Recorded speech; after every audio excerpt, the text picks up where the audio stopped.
evening.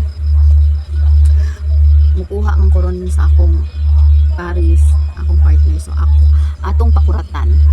Pakuratan nato siya magpagwapa tag maayo.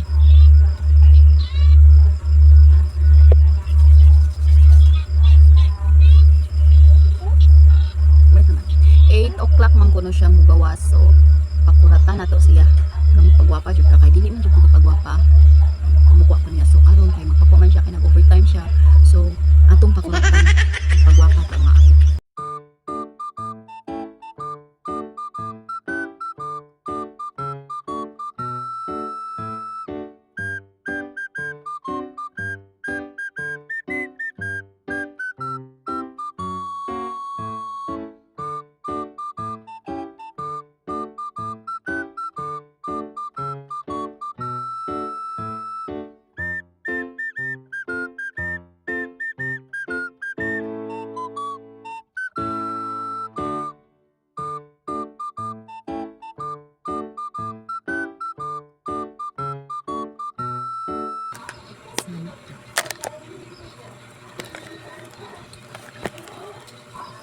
Atong pilay. Atong lantaon sa feeling ni dad. So alas 8 na. Wala gitawag niya siya paantuon na niya. So ready. So ingon ani atong itsura. Nantaw na to. Unsay iyang kuan unsay iyang reaction kay kaning syempre kapoy-kapoy tas trabaho. So atong pakatawon no magpakatawag gihapon ta kay syempre gikapoy trabaho. So atong lantawon unsay joy iyang reaction kay for the very first time ani niya makita na ako. Oh, I'm so very proud that I am beautiful. So ato na tawag unsay iyang reaction ani pagwapat lang no.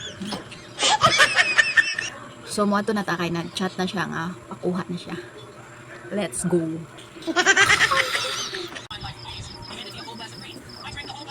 Ah! Ano man?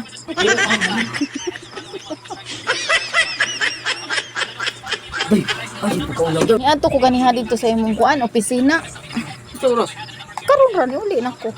Ingon na ni nagpagwapa biya ko. Ya, gisubo ba ka? Ang tawa oh. Sayang na kay akong effort. Gisubo ba ka? Kapagwapa ta. Gumapa. Hindi ba ka ulang ka? Hindi mayroong digwa ka niya ito ah.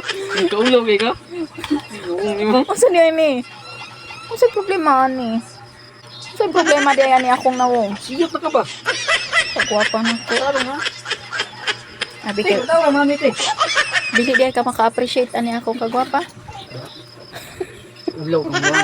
Pagkaulaw eh. Siya